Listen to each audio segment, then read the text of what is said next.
Corrientes somos todos. Somos 1 millón y todos somos importantes. Los de la capital y los de cada ciudad del interior. Los chicos que son el futuro y los veteranos que tienen la experiencia.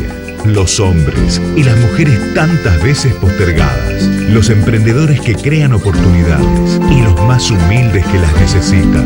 Nuestros grandes héroes y los que cada día salen a trabajar. Corrientes somos todos y todos tenemos que poner el hombro para construir la provincia que soñamos. Porque Corrientes somos todos. Gobierno de Corrientes. Hola, en Lotería Correntina iniciamos una nueva etapa. Una etapa en la que vamos a incorporar más tecnología y a lanzar nuevos productos pensados para vos. Por eso, desde hoy, tomo una nueva forma para moverme en un entorno digital, manteniendo la esencia de siempre. Promover el juego seguro, legal y destinar lo recaudado a ayudar. Lotería Correntina cambia para que vos siempre nos sigas eligiendo. Lotería Correntina. Estamos construyendo hoy la provincia del futuro. Sumando esfuerzos de incluir futuro y conectar igualdad, estamos cerca de cumplir el objetivo de que cada alumno de la escuela secundaria tenga su propia computadora equipada con software legal. Eso, sumado al programa de conectividad que lleva adelante Telco y las plataformas de contenido Corrientes Play y Educa Play, constituyen un ambicioso programa de inclusión digital para todos nuestros jóvenes. Estamos construyendo hoy la provincia del futuro. Corrientes somos todos. Juega únicamente en páginas de juegos legales como lacorrentinaonline.bet.ar. Para ser legal, la dirección tiene que terminar en .bet.ar. Denuncia a las clandestinas desde nuestra web. Con el juego legal, ganamos todo. Lotería Correntina, la lotería de los correntinos. Los diputados traen al recinto las inquietudes de miles de correntinos para transformarlas en ley. Honorable Cámara de Diputados de la provincia, donde comienza el grito sagrado. Una Cámara moderna. Presidencia Perucho Casani. Aprovecha el mes del látex colorín en A Todo Color. No te pierdas esta promo increíble. 20% de descuento más 3 cuotas sin interés en todas nuestras sucursales. El momento de pintar es ahora. A Todo Color Pinturerías.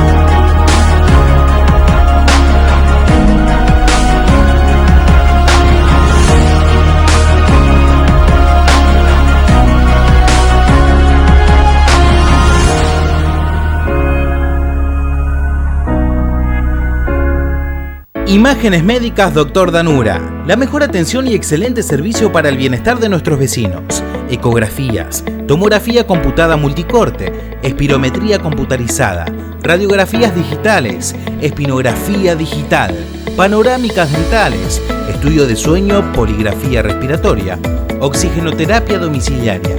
El Dr. Juan Manuel Danura, especialista en diagnósticos por imágenes, y el Dr. Gerardo Miguel Borda, médico general y familiar y especialista en medicina respiratoria, te esperan para asesorarte. Si tuviste COVID y tenés el alta epidemiológica, no dejes de realizar tu control tomográfico y consultar con el neumonólogo en Imágenes Médicas Dr. Danura. Nos encontrás en Sargento Cabral 12, llegando a la avenida José Jacinto Rolón, Consultanos por horarios al 3777-475783 o escribinos a imdanura@gmail.com. Estamos construyendo hoy la provincia del futuro. Ahora que está de moda, queremos decirte que en Corrientes hace muchos años que no solo tenemos equilibrios fiscales, sino también tenemos superávit. Que la deuda de Corrientes es de apenas el 1% de nuestros ingresos y que la tasa de empleo supera a la media del NEA. Que tenemos los impuestos más bajos del país y un banco sólido y solvente que financian los sueños de los correntinos. Corrientes, somos todos.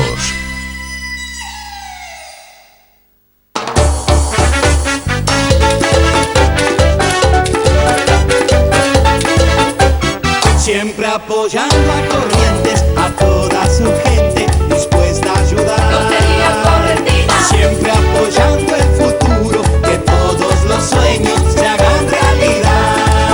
Apostar por el deporte y la cultura. Lotería. Apostar por la salud y la educación. Lotería. Jugarse por Corrientes es la mejor apuesta. Donde más se necesita, La Correntina está. donde más se necesita. Lotería Correntina. Siempre está. Armería Jabalí. Venta de todo tipo de armas que busques, de fuego y aire comprimido. Cargadores, accesorios de caza y pesca, miras telescópicas. Trabajamos con la mejor variedad y calidad de marcas: Remington, Marlin, CZ, Block, Versa, entre otras. Te brindamos el mejor asesoramiento y gestoría de la ciudad ante la ANMAC. Encontrarnos en Rolón 1592 o comunícate con nosotros al 3777 52 52 26. No olvides seguirnos en nuestras redes sociales como Armería El Jabalí en Facebook y El Jabalí 308 en Instagram. Armería Jabalí, todo para aficionados.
Un carruaje tirado por el pueblo desde el juramento hasta el No hay poder. vencidos ni vencedores. Solamente un pueblo que marcha hacia su legítima. Usted como tal es un incógnita desaparecido, es un desaparecido. No piensa.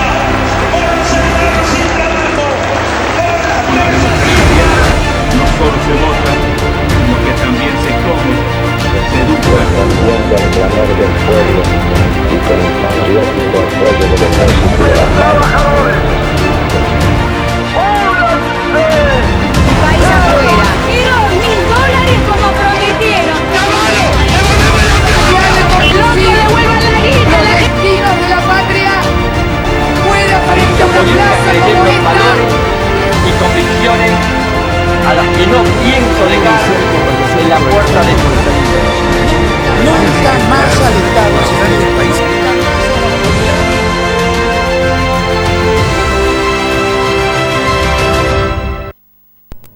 Muy buen día, 31 de julio, estamos en los temas que interesan por Canal 10 de Goya. Los acompañamos con un resumen de las notas periodísticas los comentarios y toda la actualidad. Valdés ratificó el compromiso de convertir a la provincia de Corrientes en una gran potencia industrial.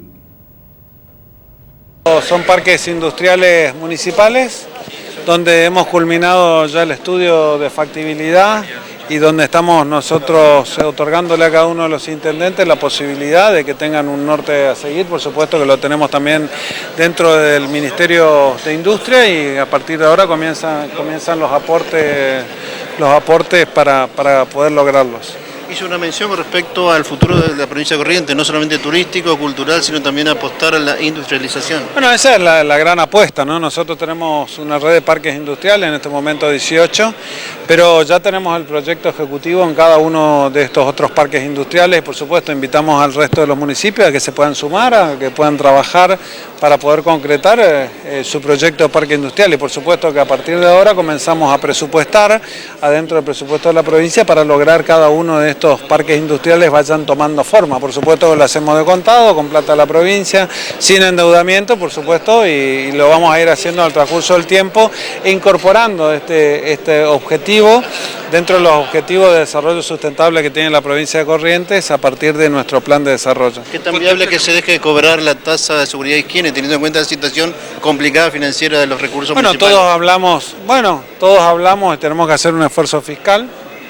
Todos los municipios generalmente hablamos de la tasa de seguridad y higiene, pero algunos sujetan a la industria la tasa de seguridad y higiene y tenemos que bajar para que la industria logre generar puestos de trabajo. Entonces tenemos que tener racionalidad. Por un lado, la provincia de Corrientes tiene impuestos cero y algunos municipios pretenden cobrarle a la industria una tasa de seguridad y higiene cuando en realidad no le generan la contraprestación. Nosotros tenemos que generar una política industrial de tasa cero de manera que la industria tenga desarrollo.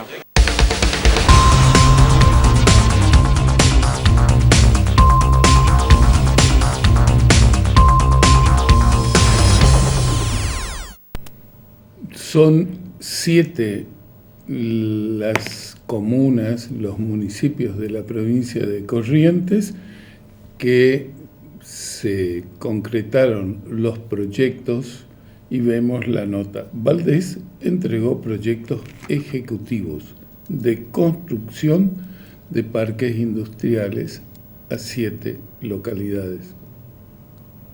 La verdad que muy emotivo de esta gran apuesta al futuro de Santo Tomé, la visión compartida que tenemos con el gobernador, que justamente tiene que ver con potenciar cada una de las localidades, en nuestro caso Santo Tomé, el proyecto ejecutivo para nuestro parque industrial, que es un parque municipal que cuenta con 110 hectáreas y que bueno, ahora queda la etapa de lo que es la infraestructura y estamos en un lugar estratégico, estamos a muy escasos metros del puente internacional, que esto nos va a permitir tener un parque industrial con un perfil logístico importante en una zona estratégica, así que con este proyecto ya vamos a empezar con las obras de infraestructura y tenemos algunas empresas que ya están queriendo instalarse. Así que también el perfil va a ser logístico, también tecnológico y teniendo en cuenta que nosotros tenemos una facultad, varias facultades y dentro de ellos medicina en Santo Tomé, queremos hacer un perfil también de polo de conocimiento y tecnológico.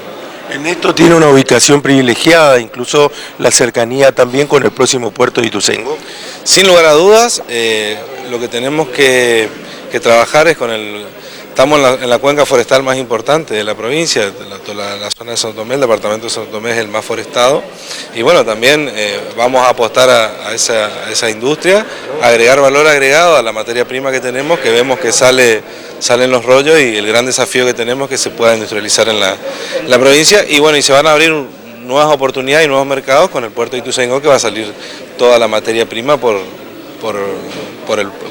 el río, ¿no? Justamente todos estos beneficios que va a tener la localidad de Santo Tomé, ¿cómo se encuentra la localidad hoy en día, intendente? Bueno, estamos trabajando en varios ámbitos, la verdad que venimos con 32 frentes de obra, en el mayor ajuste que está haciendo en la historia del país, en un contexto económico complejo, difícil, pero bueno, priorizando mucho la obra pública, el desarrollo. El gobierno provincial está haciendo inversiones importantes en materia deportiva, Estamos pronto a inaugurar una cancha de hockey sintético, una pileta semiolímpica y vestuarios en el complejo polideportivo municipal. En materia de seguridad está realizando la comisaría tercera también, que era un viejo anhelo que le habíamos comentado al gobernador. Y bueno, muy entusiasmado y muy ansioso con la nueva planta de asfalto que está pronto a empezar a funcionar en Santo Tomé. Una gran apuesta del gobierno provincial que va a operar en toda la zona y que nos va a dotar de infraestructura a todos los municipios, ¿no? Así que muy entusiasmado con eso.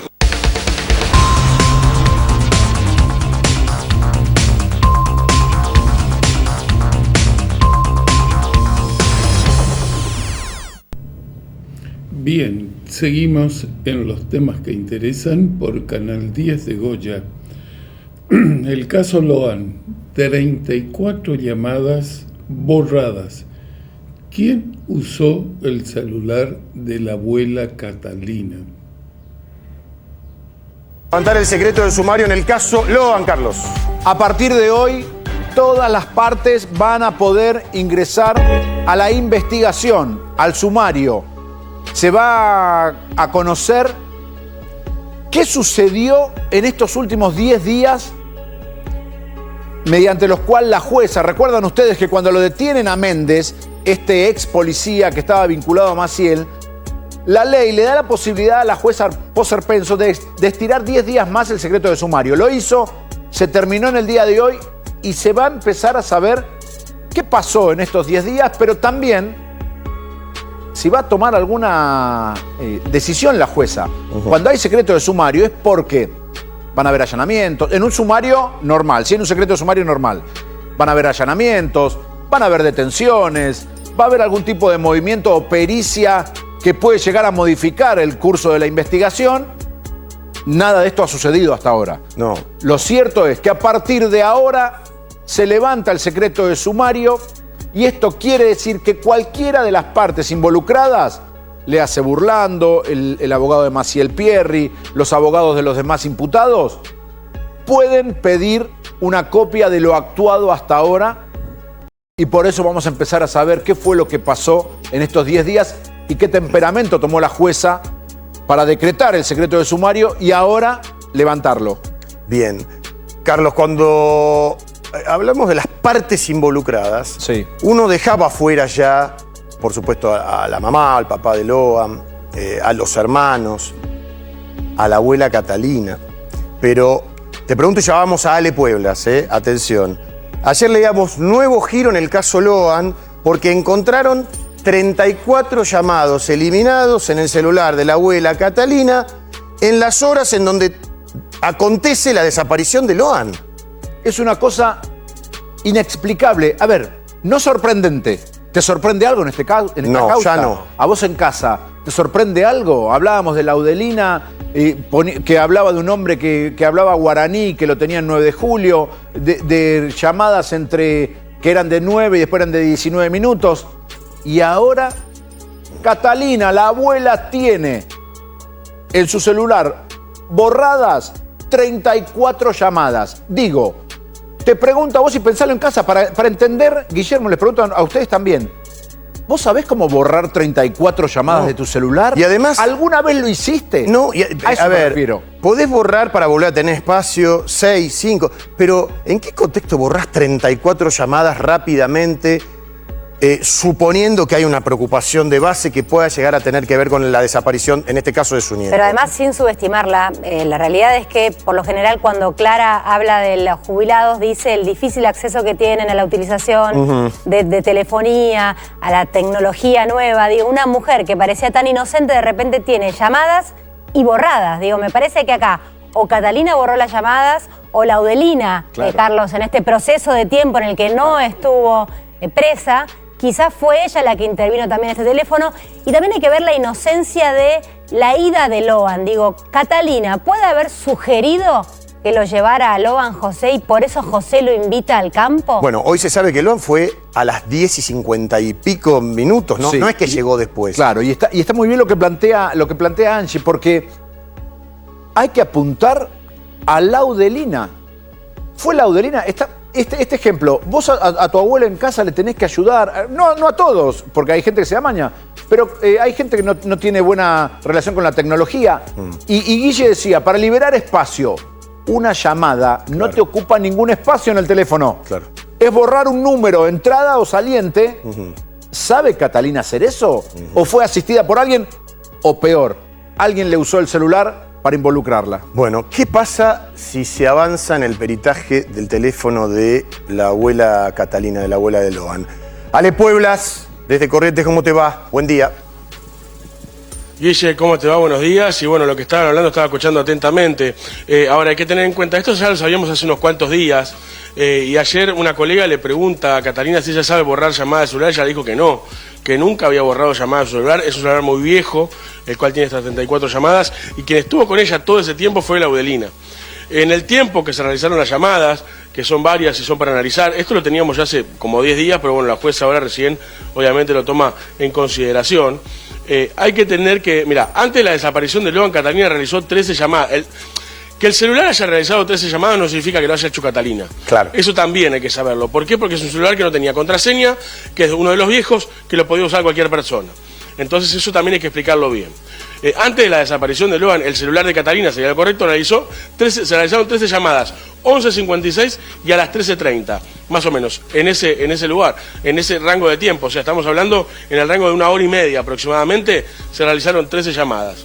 Esto llama la atención porque, acuerdo al testimonio, Macarena, hija de la Audelina y Benítez, ella, su hermana y Loan, el padre de José, llegaron 10:41, o sea, llamadas fueron después que habían llegado, estando todos acá. Son las llamadas de el celular ese. Y después dice, Catalina aseguró que su madre ya se encontraba allí, o sea, esta parte de lo que declara Macarena, que se une en el relato con el celular, y que ya había ido a cocinar. Después, siguen estudiando el celular, dice, se comunicó con Victoria, también ese celular, durante 2 minutos y 40 segundos, el celular de Catalina. Luego, a las 12:30, llamó a un número que no está guardado y habló 40 segundos. La línea utilizada por José Peña y María Noguera, padres de Loan, a donde llama y habla por 40 segundos, es un teléfono de María o de José, dependiendo quién lo usara, que eso estaba en la casa. Sí. Te lo quiero preguntar derecho. ¿La justicia está sospechando de la abuela Catalina?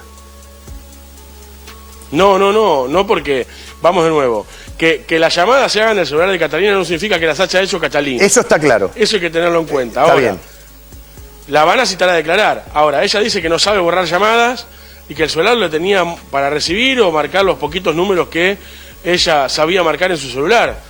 O sea, yo creo que no es capaz Catalina de borrar estas 34 llamadas de la forma que se borraron. Entre los números que tenía agendados Catalina están los de aquellos que, muchos detenidos, Benítez, Cayaba, ¿están todos esos números? Sí, por eso te decía recién, llamó a Cayaba, 40 segundos, llamó a la mamá, 2 minutos a Cayaba, llamó a la mamá de Loan, todo esto antes que desaparezca el menor. Hubo una llamada de ese celular con ese otro número. Ajá. Yo la quería buscar, tenía un registro de eso. No, mira, yo tengo hasta, a ver, la info, Ale, que quiero compartir con vos. Dice que antes de la desaparición, la abuela de Loan registró 13 llamadas entre las 11:56 y las 13:30. Según declaró como testigo Macarena Peña, llegó a la casa de Catalina a las 10:41 junto a su hermana, Loan y a José Peña, el padre del chico. Y en la casa ya estaba la mamá, la Audelina, debido a que había ido a cocinar, supuestamente, y por esta razón es extraña e inusual la actividad que presenta el aparato, ya que de acuerdo al peritaje, la mujer se comunicó con personas que ya estaban en su casa. O sea, ¿para qué llama a personas que estaban a 1 metro? ¿Y para qué haces tantos llamados en un almuerzo? Digo, Sí. esa está. Y así podemos seguir, ¿no? Pongámoslo en personas normales. Claro. Si vos invitas gente a comer a tu casa y están todos convocados, digo, ¿para qué haces tantos llamados telefónicos? Esas son las respuestas. ¿Para qué los que estamos borrás? buscando. ¿Y para qué los borrás? Exacto. ¿Estaban ahí a la mesa? No sé, Ale, a ver, ¿qué estás buscando? ¿Qué nos querés decir? No, tengo el informe completo de la llamada, por eso quería ingresar ahí, de WhatsApp y demás. Entre tantos está el de Catalina. Y acá dice, siendo interés del hecho el comunicado, y está el número, que es de Laudelina Peña, tiene llamadas con Antonio Benítez, como sabía. Después está el otro número, que es el de Catalina, y está confirmado que llama, que la llama María, que tiene una duración de llamada muy escueta, que llama a María Victoria, ese celular, que llama a Benítez, ese celular, que después tiene 24 llamadas después de la desaparición de Loan, también, algunas raras, unas de 8 segundos, una de 10, una de 25 segundos, bueno, una 15:37, una 15:58. Es de analizar todo esto para la justicia en lo que es la apertura de los teléfonos celulares. Y miren, acá va. 12:38 se registra una comunicación del abonado con la mamá de Loan, de lo que decía 2 segundos, como que se llamó y se cortó. Después, 12:40, 2 minutos después, se registra una llamada saliente de este celular con María Victoria, una duración de 2 segundos. Raro. 12:58 se registra una llamada de comunicación saliente de este celular y llama a Laudelina Peña. 47 segundos. Sigue. A las 13, una llamada saliente con Victoria, el abonado, de 2 minutos 31 segundos. A la 1. 13:08, registra una comunicación con un abonado que podría ser la mamá de Loan, 22 segundos. 13:27, hasta acá no había desaparecido Loan. Registra una comunicación con el abonado, otra vez que podría ser la mamá de Loan, 1 minuto 41 segundos. Digo que podría ser porque es un celular que estaba en la casa de Loan. ¿Puede haber hablado con contestador? Sí, se puede haber marcado solo también, obviamente. 13:30, registra una comunicación saliente con un abonado que no está en la causa, de 1 minuto 57 segundos. Después, ya ahora sí hora crítica, después que desaparece Loan. 16:12, registra una llamada entrante, un 011, 11:38, zaraza, con una duración de 9 minutos 25 segundos. 18 horas, llamada perdida de Diego Peña, está obviamente el abonado. 18:02, llamada saliente Antonio Benítez, con una duración de 3 segundos. 18:02, registra una comunicación saliente con Diego Peña nuevamente, de 4 minutos 14 segundos. 18:08, registra una llamada saliente con Diego Peña, y nuevamente 18:12, registra un intento de llamada saliente a Diego Peña. Eso es todo lo que no se borró. ¿Me dejás preguntarle algo a Ale que me da curiosidad? La verdad es que cuando arrancó el caso, veíamos un chat entre Laudelina y Cayaba, en que decía, te invito a la casa, Catalina quiere que vengas a almorzar. Si Catalina tiene el acceso a hablar con Cayaba, ¿por qué no la invitó ella? ¿Por qué ahora de repente... Interpósitas personas lo decís por qué lo hizo? Sí, y por otro lado, Ale acaba de decir que hay un llamado que Catalina hace a Laudelina. Digo, si Laudelina es la que está manipulando el teléfono, ¿por qué se llamaría a sí misma? Sí, además estaban todos ahí. Por otra parte, les aclaro esto, dice la investigación, se registra una totalidad de 166 llamadas, de las cuales 34, es lo que decíamos recién, figuran como elemento eliminado. Eso es lo que tiene la justicia. Y acá dice, siendo de interés del día del hecho, comunicaciones con el abonado de Laudelina Peña, en los horarios correspondientes, con Antonio Benítez, en los horarios correspondientes, con el abonado 011, en el horario que lo dijimos, con una duración de 2 minutos, y comunicaciones en las que se repite el número 11, zaraza, que les explicaba. Eso es lo que se le investiga a Catalina, y hay que saber si fue Catalina. Claro.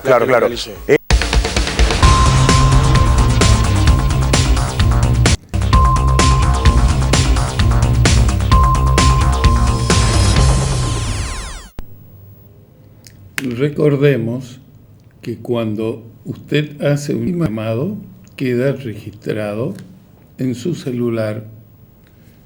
Usted borra esa prueba, pero todas esas llamadas quedan en la nube. Supongo que es lo que están buscando, habrán solicitado y estarán esperando la respuesta.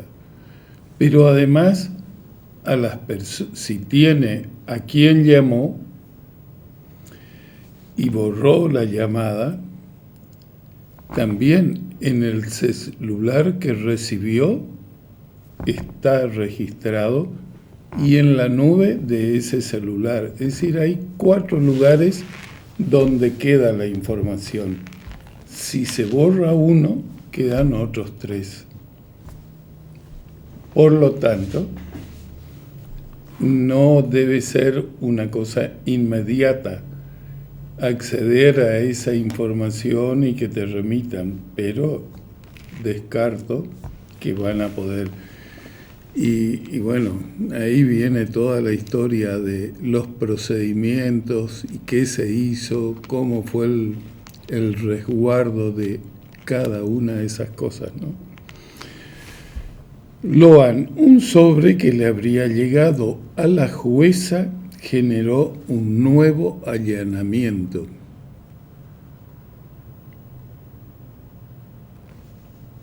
Gente, porque a la jueza Poser Penson le llegó una carpeta, un sobre con información que estaría llevándola a un nuevo allanamiento en busca de elementos de prueba contra el matrimonio Pérez y Callaba.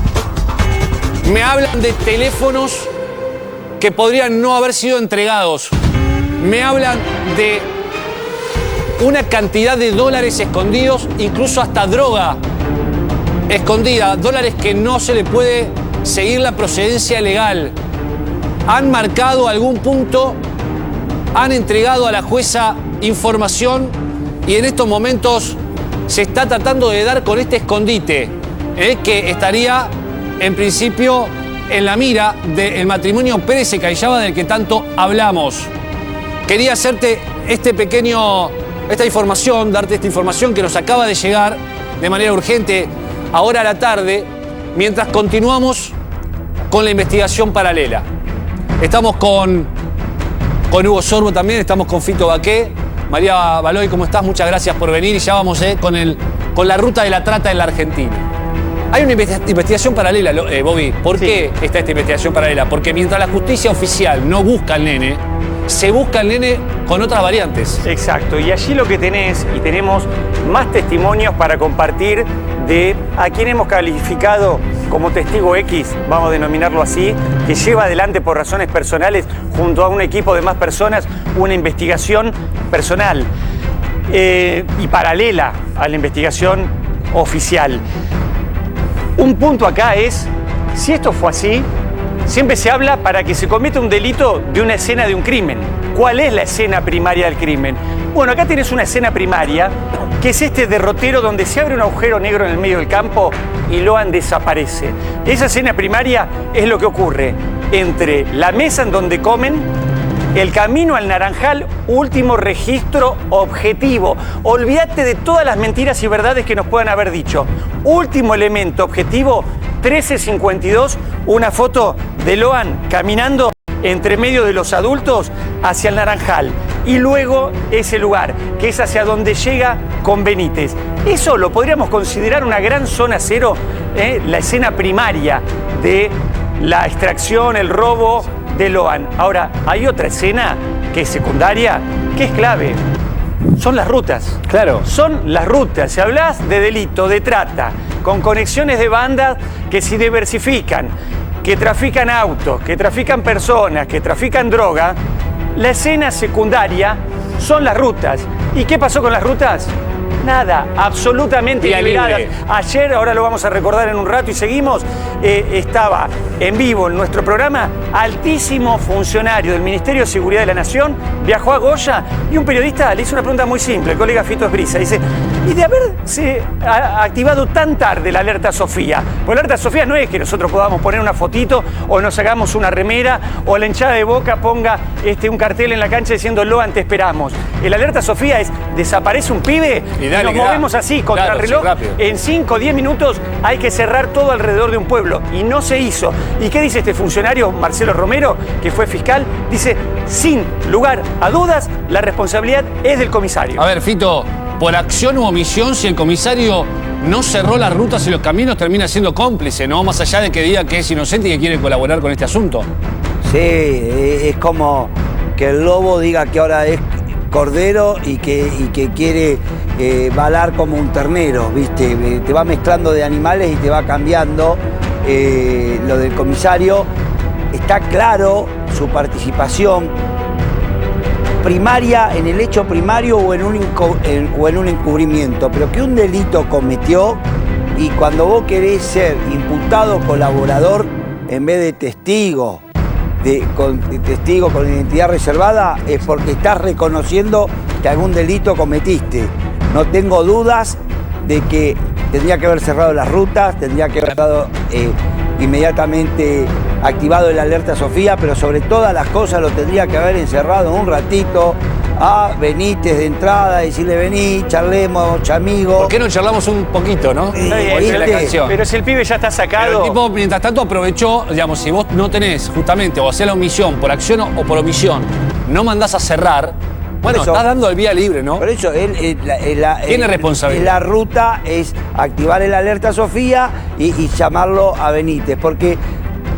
Porque lo podrían haber sacado ahí una hora después.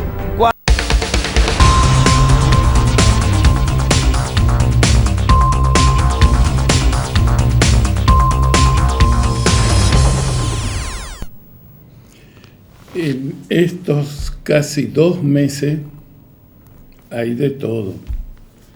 Trabajo periodístico espectacular, documentos que en el paso de todos los días hoy tienen en algunos casos muchísima importancia por las contradicciones que se presentan. Es decir, por un lado hay un fenomenal, correcto y profesional trabajo periodístico.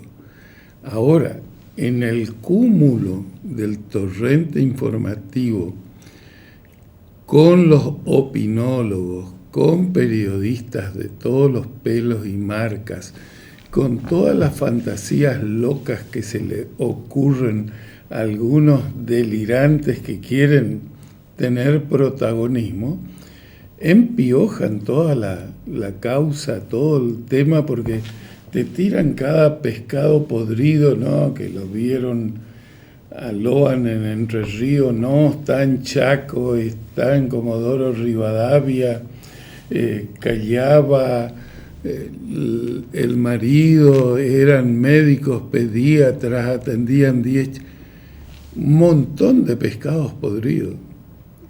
Y bueno, eso también, dicen algunos expertos, es parte de estrategias cuando detrás hay un crimen organizado, poderosas bandas, y que son cosas que sirven justamente para empiojar todo, sin entrar en las ineptitudes, complicidades, involucramiento y todo lo otro que yo confío que se va a llegar a destapar todo. Me resisto, y lo vengo repitiendo desde hace mucho, que esos personajes de esa mesa emblemática tengan más astucia, capacidad de planificación, de organización, y hoy estando presos y pasando los días y que van apareciendo los datos del trabajo de los peritos científicos,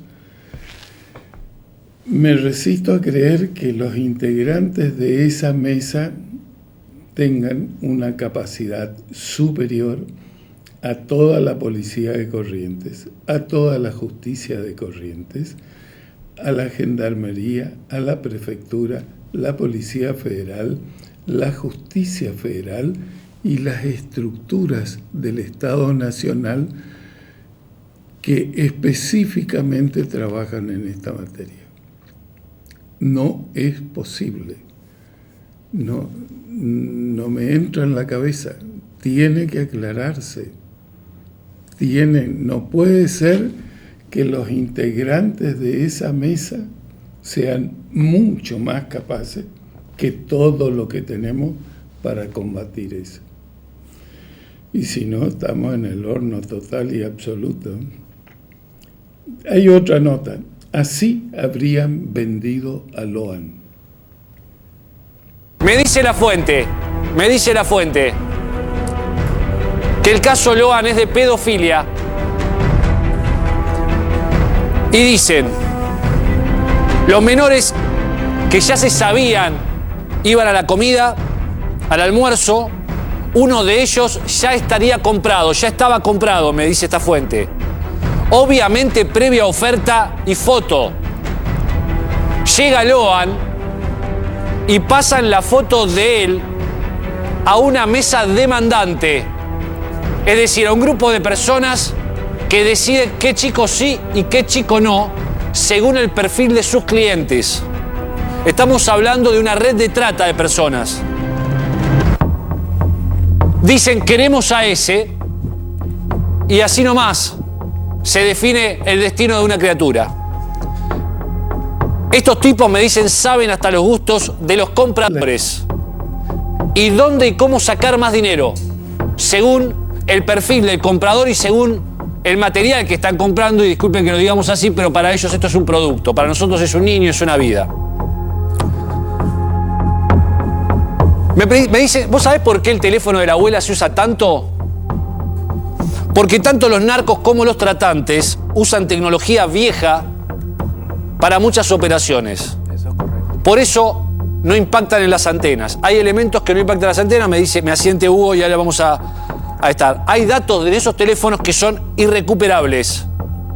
Me dicen, quédate tranquilo que seguramente van a encontrar algún elemento más al matrimonio Pérez y Cayaba. Y ahora sí, te reitero la información que te di de arranque. Me dicen, Pérez y Cayaba deben tener una caleta, un escondite. En este momento hay un allanamiento buscando esa caleta, un dinero, y se cree que podría haber material y drogas y dólares. Difícil de explicar su procedencia. Hoy la jueza recibió un informe en un sobre esta causa. Te decíamos, la fotografía de Loan, sacada antes del almuerzo. Hay varias fotografías, 3, pero también hay 2 fotografías del resto de los chicos. Nos asegura esta fuente, que ha estado infiltrada en una red de trata durante 10 años, que la metodología para la venta de este chico habría sido la fotografía, justamente como te lo habíamos dicho en algún momento. La fotografía de los demás niños, uno de ellos entendemos que sería una mujer, una nena que ya estaba vendida, pero hubo un arrepentimiento.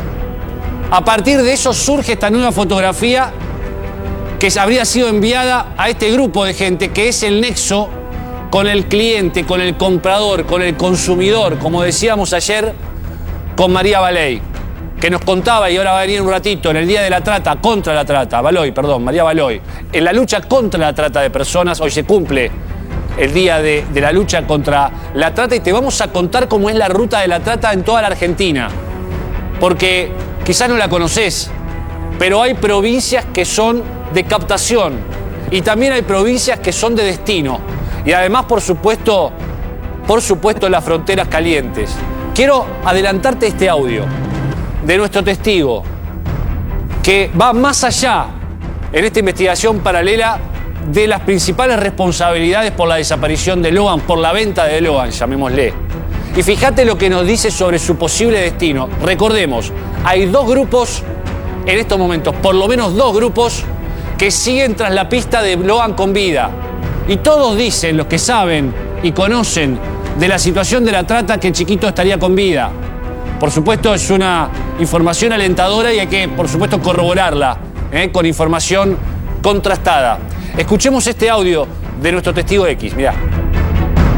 Está totalmente probado, pero totalmente probado que Loan pasó para el Paraguay. El Paraguay a Brasil, Brasil a Amazonas y de ahí lo sacan, ¿entendés?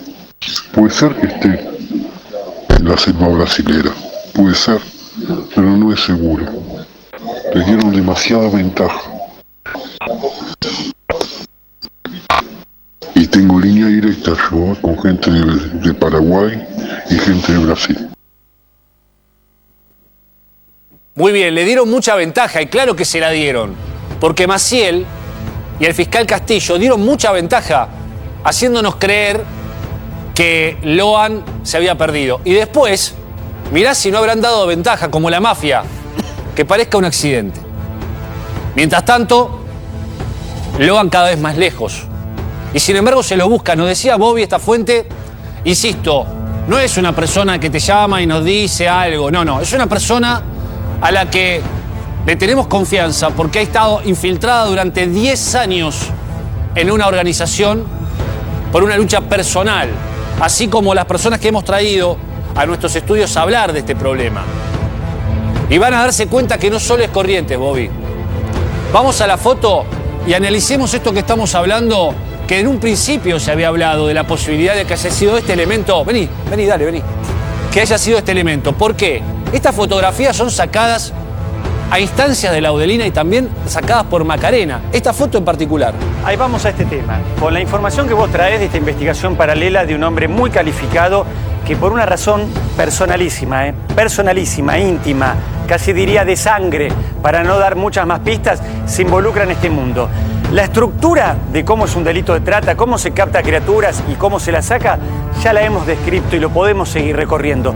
Pero vinculémoslo ahora con esto, con lo que nos interesa, el destino que puede haber seguido Loan. Y si se conectan las dos cuestiones, esta es una parte fundamental. Lo que tiene que ver con las fotos que hayan sido sacadas no casualmente ese día ahí, teniendo en cuenta además que Loan no iba a estar. Entonces, si de repente un chiquito de estas características, simpático, entrador, un guricito sano, como lo describió Cayaba, ¿quién define así un chico? ¿No lo definió? Sanito. Sí, sano lo definió, ¿no? Como por ahí lo definían en tiempos atrás, cuando ya era chiquito las abuelas. Entonces, lo define casi como se lo promociona, un chico sano, de 5 años. Y estas fotos, con la excusa de que hacía ruedito ahí con los cubiertos, empiezan a circular. ¿Hacia dónde fueron dirigidas? Y otra cuestión, entonces, si conectamos esto que te trae en exclusiva Pablo Ponzón, esta información, es los roles que tenemos que asignar en esa mesa. Claro. Allí donde nadie se conoce en un pueblo, en el que todos viven en 4 cuadras, o por lo menos los 6 concurrentes, que son los detenidos, bueno, ojo que entonces ahí, ¿quién tiene el rol de cumplir en sacar foto, avisar, acá hay chicos, mirá lo que te paso y te armo el book? ¿Quién hace el rol de alejar el chico y llevarlo hacia un lugar de donde pueda ser extraído? ¿Quién cumple el rol en esa estructura de haber podido, por ejemplo, encargar esto y ponerlo en marcha? Y una vez que el chico es extraído, sacarlo de ese campo. Vamos a desarrollar esto que te está contando Bobby, la información exclusiva que tenemos, un paso más, hacia un paso más cerca de Loan. Porque hasta ahora la justicia lo que marca son las responsabilidades del momento en que se lo sustrajo. Pero nada dice de los pasos que pudieron haber seguido. Al respecto, por ejemplo, de si está o no involucrada la banda de traficantes de la que te veníamos contando en el principio y que tiene vínculos con Carlos Pérez. Y además, vínculos con un cártel paraguayo que habría sido responsable de dejar una avioneta plantada en la provincia de Corrientes. Y ahora en un ratito te vamos a dar más explicaciones de esto que te estamos contando, pero...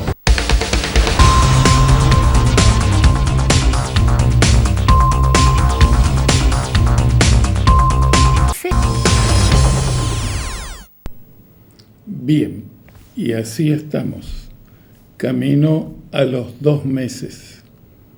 pero aguardemos cuando sean fuentes oficiales todo este popurrí de una gigantesca catarata informativa empioja toda la causa y nos complica y te enrieda y después te satura. Así que iremos compartiendo con ustedes los datos que de manera oficial se vayan constatando para saber hoy dónde estamos parados. Tragedia humanitaria de Venezuela. El enfoque y las palabras de Joaquín Morales Solá. Buenas noches. Ya está en el estudio el ministro de Justicia, Mariano Cuno Villarona, con quien vamos a hablar sobre temas muy interesantes que están pasando en el ámbito de la justicia y que nos interesan a todos y sobre todo porque nos pueden beneficiar o perjudicar a todos. Pero antes quería decirles que la situación en Venezuela es a cada minuto más dramática. La gente está en la calle. La gente está en la calle dispuesta a enfrentarse con una dictadura. Eso habla bien de muchos venezolanos, pero también habla de la posibilidad de una tragedia social. Hoy se derribaron 2 estatuas enormes de Hugo Chávez. Si acordar cuando cayó Hussein en Irak, Gaddafi en Libia, ¿sí? Cayeron directamente, la volteó la gente a 2 estatuas enormes de Hugo Chávez. Yo creo que hay que solidarizarse con los venezolanos que creyeron, tal vez ingenuamente, que ayer podía ganar la oposición en Venezuela. Y no porque, y digo ingenuamente, no porque no tuvieran la posibilidad de ganar las elecciones. De hecho, la ganó la oposición a las elecciones. Lo que no tuvieron en cuenta son 2 factores elementales para analizar o prever una dictadura. El primer factor, una dictadura es una dictadura. A ver, para ser claros, si ayer Nicolás Maduro a la noche hubiera dicho perdí la elección y por lo tanto entrego el gobierno a los ganadores, que son mis opositores, no sería un dictador, sería un demócrata. En esa ingenuidad cayó también hasta el presidente de Brasil, Lula, que le pidió que reconozca el resultado electoral. ¿A quién? ¿A una dictadura le van a pedir que reconozca el resultado electoral cuando el resultado le es adverso? El otro factor, se analizan mucho los temas políticos e ideológicos, pero no los temas personales. ¿Dónde va Maduro si mañana tiene un ataque de ganas de vivir tranquilo y dice dejo el gobierno, me voy, chau? ¿Dónde se va a vivir? Venezuela no puede. Bueno, ahí hay una versión que dice que Putin le ofreció vivir en Rusia.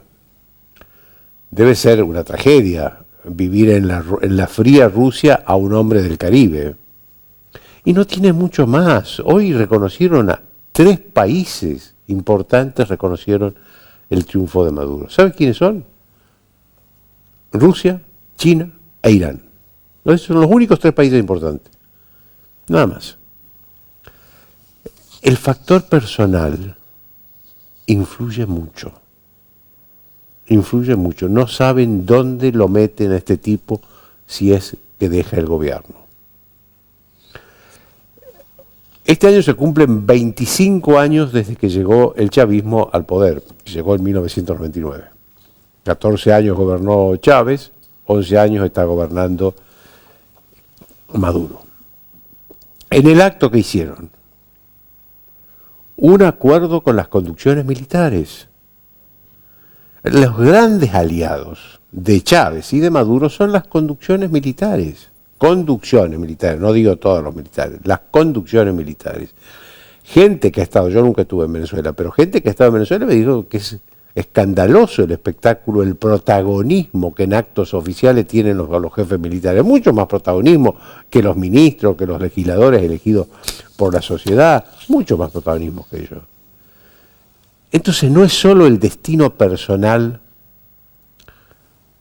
de Maduro, es el destino personal de funcionarios del régimen y de jefes militares. De hecho, el jefe militar más importante, el general Padrino López, se llama Padrino, no sé si es casualidad, ya fue sancionado por los Estados Unidos. ¿Qué hacen esa gente? ¿A dónde se mete esa gente si cae el régimen? La conclusión es que en ningún caso el gobierno de Maduro hubiera aceptado la derrota. Nunca. Nunca. De hecho, ayer, fíjese, hubo un momento de confusión, porque la oposición dijo, bueno, nosotros tenemos las mismas actas que tiene Maduro y hemos ganado por 70 puntos a favor y 30 de Maduro que perdió, según esas actas que tiene la oposición. Hoy ampliaron la ventaja, 73 a 27. Después sale Maduro, no muestra nada y dice que con esas mismas actas, que no muestra, él ganó con el 52% y la oposición perdió con el 44%. 52 a 44. Yo dije, alguien está mirando al revés los números acá, y seguramente es el señor Maduro el que está mirando al revés, porque a él le conviene mirar al revés los números. ¿Qué hacer entonces? En primer lugar hay que detenerse en esa soledad internacional de Maduro.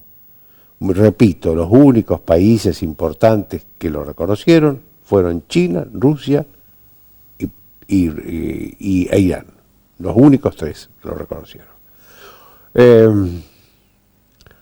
Tan es así que hoy se enojó Maduro y echó a los embajadores de Argentina y de otros países de América Latina que no lo habían reconocido.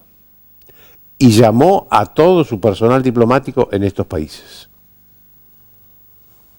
Hasta ese punto escaló la tensión diplomática en América Latina. Yo creo que América Latina tiene que hacer algo más unánimemente, porque acá lo que tenemos es una América Latina fracturada con el tema Venezuela. Por un lado están países como Argentina, Chile, la Chile de Boric, que dijo, yo no voy a aceptar nada que no esté verificado. Obviamente Uruguay de la Calle, Paraguay de Peña, Colombia, que tomaron distancia de Maduro, sobre todo en el resultado de la elección de ayer.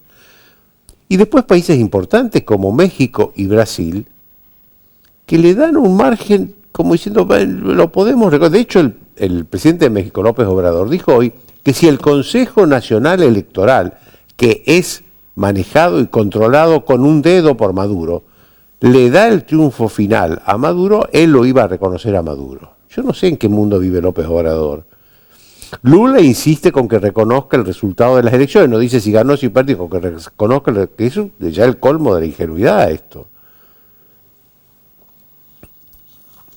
Yo creo además que el problema que se piensa siempre, cuando se habla de Venezuela, es el problema político e ideológico y no se tiene en cuenta el drama humanitario que vive Venezuela. 8 millones de venezolanos se exiliaron, por razones políticas o por razones económicas, la mayoría por razones económicas. Muchos de ellos convivimos acá en Buenos Aires, que son la minoría, porque acá viven 200, en la Argentina, en toda la Argentina viven 250.000 y son 8 millones los que se fueron. Es un éxodo enorme, de una enorme magnitud. Y después están los venezolanos que no pueden irse por razones económicas, por lo que fuere, y que tienen que vivir ahí opositores a Maduro, perseguidos por Maduro. Ese es el drama humanitario, con la escasez y la carencia de muchas cosas elementales para la vida común.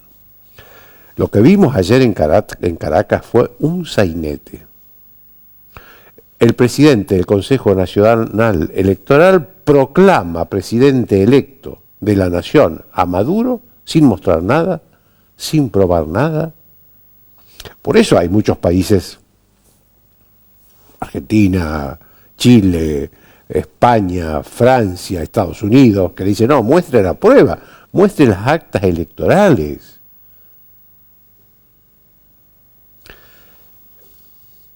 Eso es la prueba de que es una dictadura. ¿A quién se le ocurrió pedirle a Macron, el presidente de Francia, cuando lo reeligieron hace poco tiempo, que muestre el acta electoral, las pruebas de que fue reelegido? A nadie, pues nadie duda de la democracia de Francia, nadie duda de la República de Francia. De Venezuela, de la democracia o del régimen de Maduro, sí se duda y mucho. Entonces estamos ante una situación que es la situación en la que quería que estemos Maduro. Hubo fraude electoral, hubo un resultado en el que nadie cree, hay un gobierno que dice que se va a quedar pase lo que pase. Y el resto del mundo y de los opositores no tienen muchas herramientas, salvo la gente en la calle y la presión internacional. El presidente Javier Milei hoy le reaccionó y le pidió a las Fuerzas Armadas de Venezuela que hagan respetar la voluntad popular.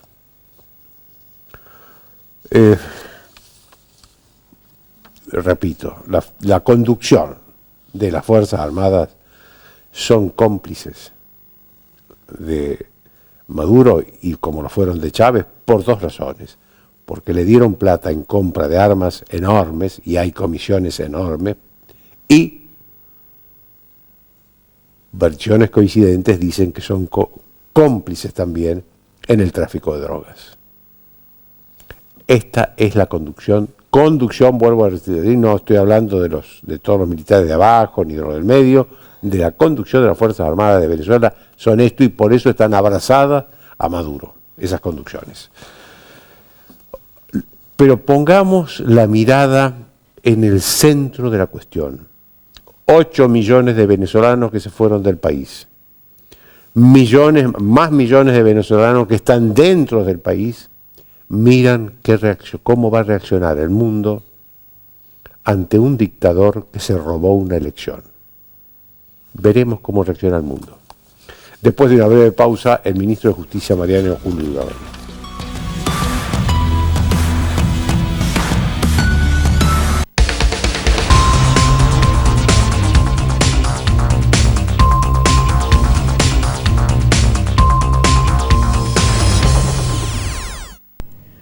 Bien, después de la elocuencia y el aplomo de Joaquín Morales Solá con el tema Venezuela, vamos a verlo a Pancho Olivera, que nos habla de otro curro, un curro que conocemos. Es tan trágico, tan lamentable todo lo referido a los trenes, la destrucción de todo eso, pero mucho peor es que, habiendo destruido todo lo que tendría que ser una base firme para el progreso, para el transporte, la industria, el turismo, todo lo que teníamos, cuando antes que se le ocurra a Perón nacionalizarlo, ahí se empezó a podrir todo. Menem le dio el golpe de gracia, pero parecía que se acomodaba un poco. Los negociados, los señores empresarios, los personajes que participaron, que participan, realmente tienen un solo calificativo al nivel de su corrupción, el desparpajo. Y lo vamos a ver después de la nota, va a concluir conmigo cuál es el calificativo que le podemos dar.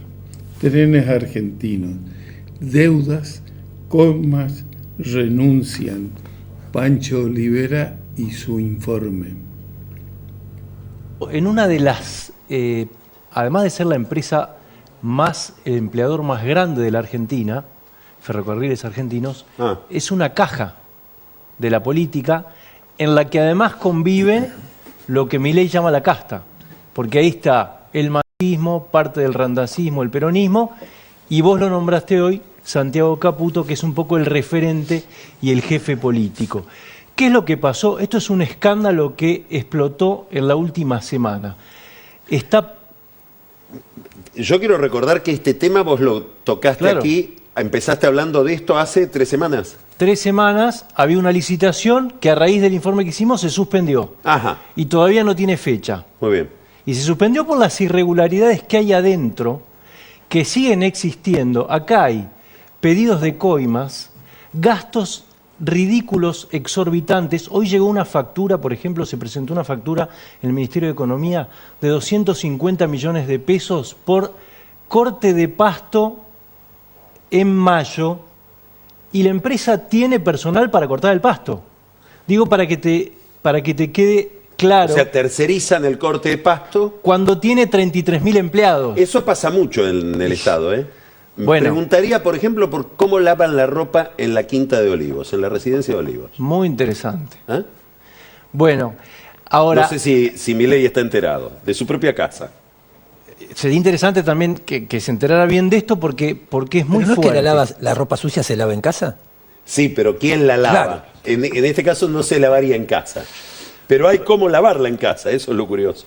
Acá la clave de todo es que es una empresa que está en emergencia, recordemos el accidente del 10 de mayo, se le da un presupuesto, pero hay una deuda millonaria que hace casi un año no se paga, de alrededor de 100 millones de dólares, que está en discusión y que es el meollo de esta discusión, porque claro, los proveedores empiezan a decir, quiero cobrar, la emergencia es hacia adelante, no hacia atrás, y todo este escándalo se empieza a cobrar la cabeza de quien es el presidente, que es un ex masista o masista, Luis Adrián Luque, que hoy tendría que haber presentado es el señor la renuncia. Eso estaba esperando el directorio y no lo hizo. Y él dice, yo no me voy como Federico Lupi en Plata Dulce. O como Maduro en Venezuela. Claro, y si me voy me llevo unos cuantos. Maduro. Epa.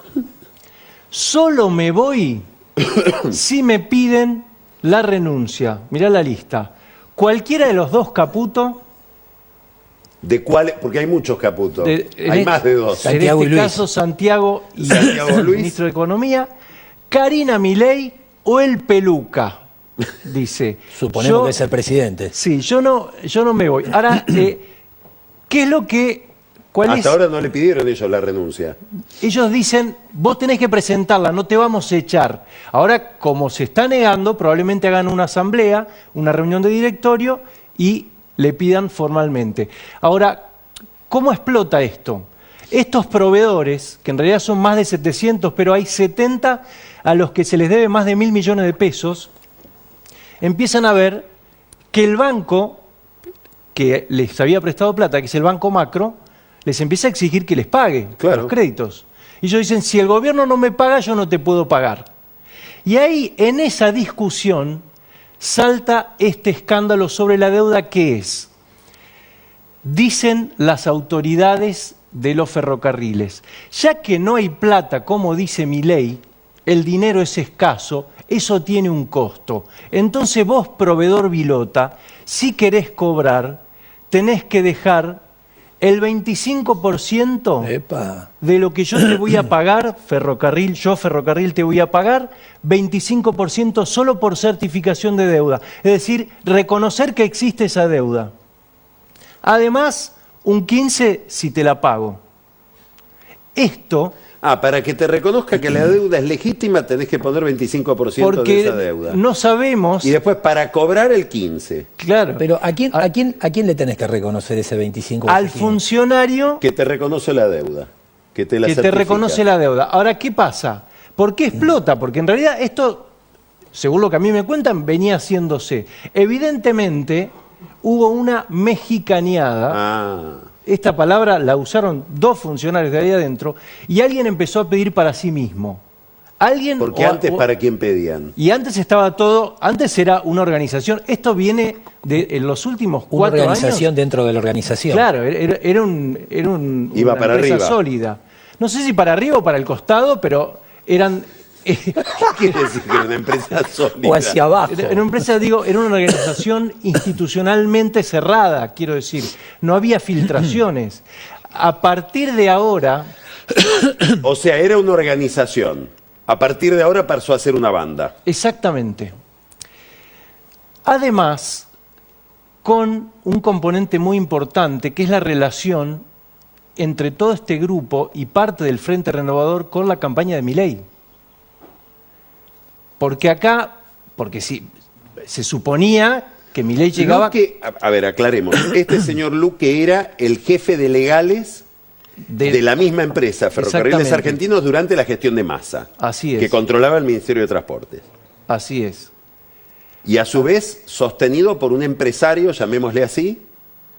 Fabián Carballo. Fabián Carballo, que tiene saladitas, digamos, al lado de ferias. Es un empresario contratista, acá lo tenés, el de la izquierda. Sí, el de la derecha es Massa, por si hay que aclarar.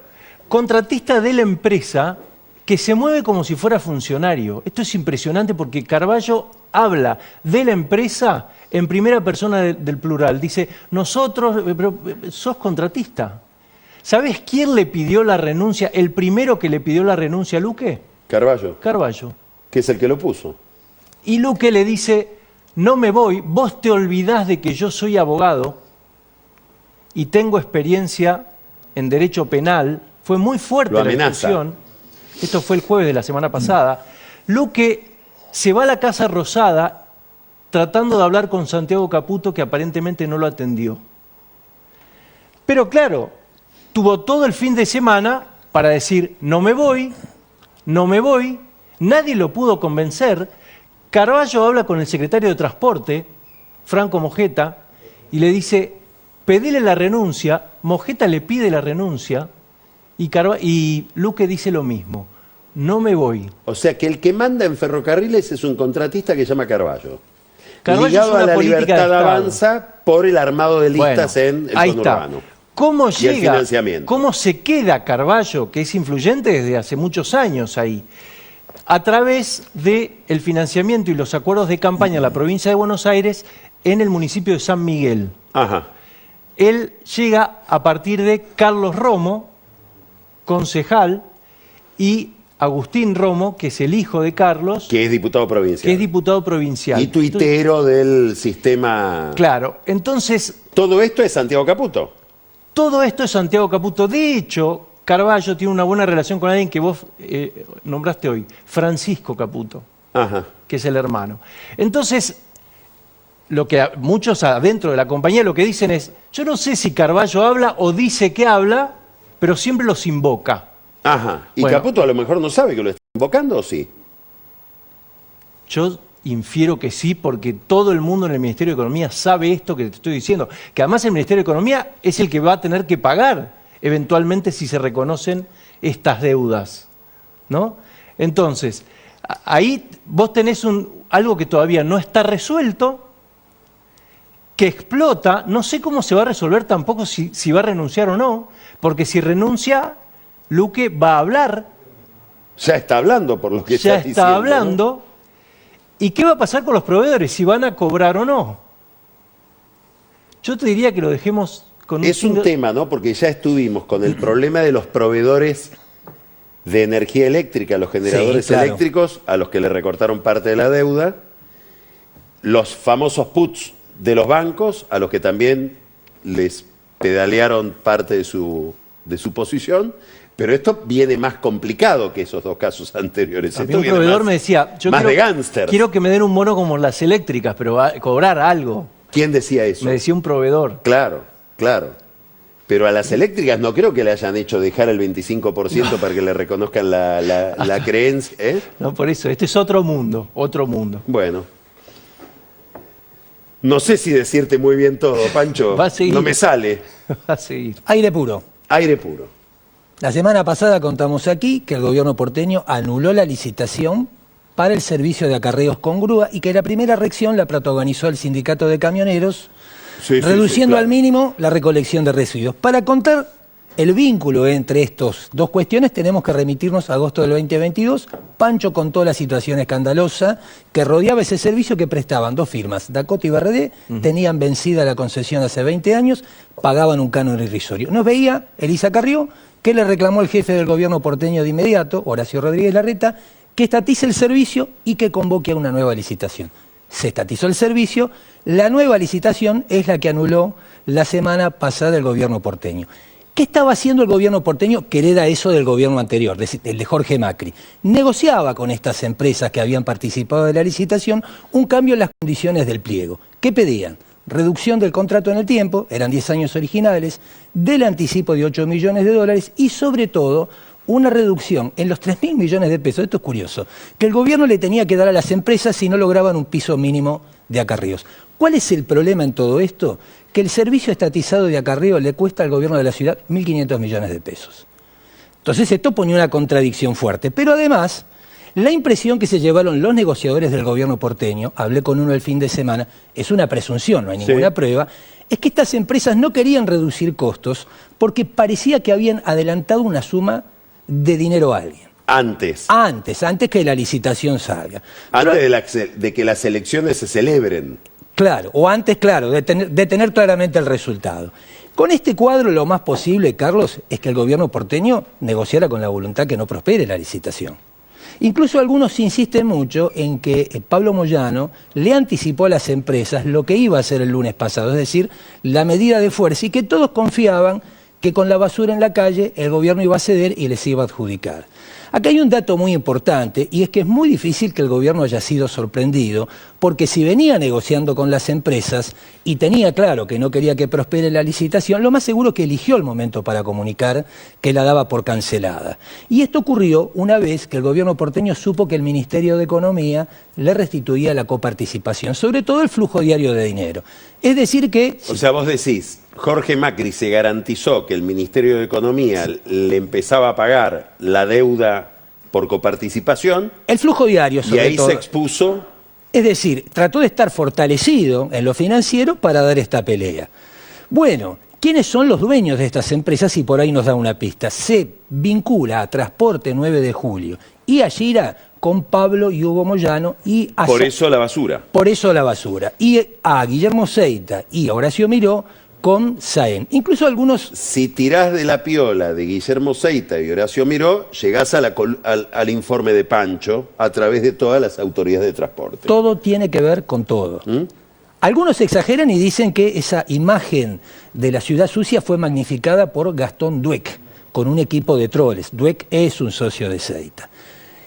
¿Qué ocurre con todo esto? El momento más duro de este conflicto, la confrontación, lo lleva Jorge Macri cuando dice, aquí hay alguien que hizo algo impropio. No dijo quién era, pero casi que no dejaba dudas de que hubiera sido Rodríguez Larreta o su ministra de Transporte, Manuela Menéndez, que tuvo a su cargo el proceso licitatorio. Pero ese tono después fue decayendo, se fue moderando. Algunos insisten que a partir del momento en que Guillermo Dietrich defiende a Manuela Menéndez, había sido su colaboradora cuando Dietrich fue ministro de Transporte en la ciudad con Mauricio Macri. Alguien que conoce muy bien la transición Larreta-Jorge Macri, me dice, no sabemos por qué estalló todo esto, porque todo esto había sido conversado y acordado entre los dos, y nombran a esta persona con la presencia y la garantía de Edgardo Sensón, que era... durante toda la gestión de Larreta, la figura clave en la asignación de contratos y todo lo que está detrás de los contratos. Alguien me dijo, no sé si es cierto, que en la mesa de transición donde se discutían esos temas, alguien no puso la adenda de cómo estaba esta licitación, que faltó información. Y por eso se enoja Jorge Macri. Y por eso se enoja Jorge Macri. Y se siente con derecho a decir, yo... ¿Por qué la rompo intervención de Dietrich es importante? Porque algunos insisten que no defendió a Menéndez, sino que se estaba defendiendo él mismo. Y lo involucran a él con este proceso licitatorio. Algunos dirigentes del PRO que recuerdan la estrecha relación que trabó con Pablo Moyano cuando fue ministro de Transporte. ¿Qué le interesaba a Pablo Moyano de todo esto? Mantener a los 320 trabajadores que eran de Dakota y BRD en subterráneos y afiliados al sindicato de camioneros, porque es su base más sólida en la disputa con sus hermanos por la sucesión de Hugo Moyano en el sindicato. Estamos hablando del Moyano que fue, yo diría, durante la gestión, los 4 años de gobierno de Mauricio Macri, probablemente uno de los enemigos más duros que tuvo Macri en el gobierno, digamos. O sea, vos lo que estás sugiriendo es que Dietrich, a quien uno identifica tanto con Macri, tiene un arreglo con Moyano, mientras Moyano se peleaba con Macri. De hecho, antes que lo contáramos, aquí en Odisea, horas antes, Moyano estuvo con un funcionario de Macri que le garantizó esto que yo te digo que le preocupaba. Algunos con mala fe dicen que esos 300 trabajadores no son camioneros, que son barras bravas de equipos de fútbol. Bueno, pero tenemos que contar todo para que todo tenga que ver con todo y esté expuesto claramente. Bueno, final de esta historia. Sí. Dietrich, como vos decías, muy vinculado a Macri. Macri en apariencias no del todo... Macri-Mauricio. Macri-Mauricio. No conforme con la gestión del primo, y otros que piensan que Macri encontró, Jorge, en esta confrontación, la narrativa que le faltaba a su gobierno, que tal vez le permita cohesionar al PRO. Es el presidente ahora del PRO de la ciudad, detrás de sí. Curioso, ningún legislador porteño salió a avalar la decisión que Jorge Macri tomó. 2 soplos de aire fresco. Todo, del riachuelo. Muchas gracias, Pancho, gracias, Daniel. Vamos a un corte y recibimos a Camila Perochena, que nos va a contar...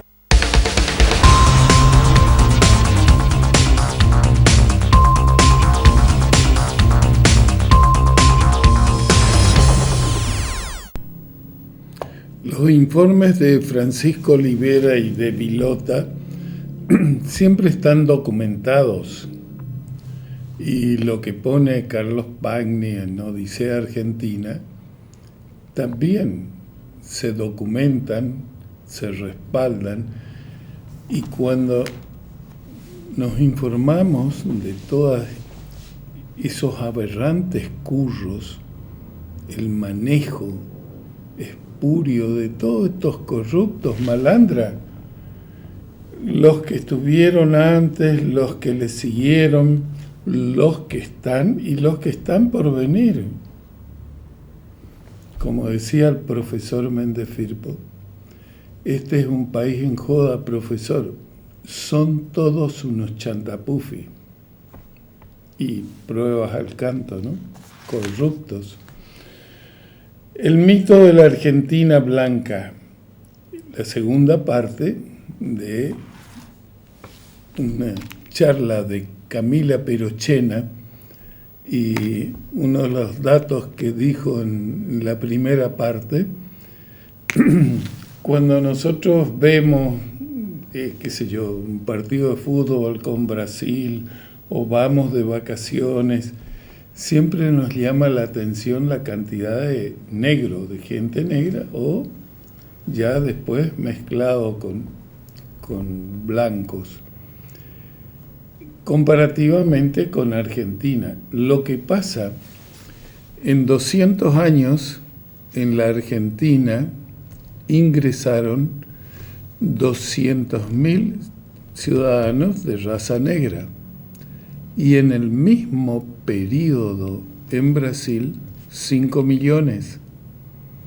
Un dato que nosotros lo veíamos, lo ve cualquiera en la realidad cuando va a Brasil o ve la población brasileña, y tiene esa cuestión, y eran para los cafetales y para lo que usaban para los neumáticos en la primera etapa, y bueno, todo eso fundamental fue el trabajo, y ojo, con el visto bueno, el beneplácito y la participación de la Iglesia apostólica, cristiana, romana, participando directamente en las principales catedrales en Bahía. Te va y tiene el lugar para la misa, hay una que tiene oro por todos lados, y afuera había un sector reservado para algunos negros súper seleccionados. Ni en pedo iban a entrar los negros ahí a la iglesia. Y por otro lado, en todas esas migraciones, toda la venta de esclavos,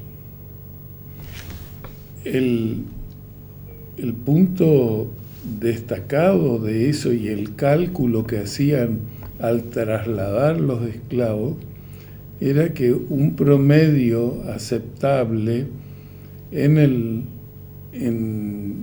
el operativo económico, en el resultado económico del transporte, ni hablar cuando los cazaban en África, ¿no? Pero solamente en el viaje en barco de África a Brasil, un 30% moría. Y eso estaba dentro de los cálculos de un rendimiento óptimo en la operación económica.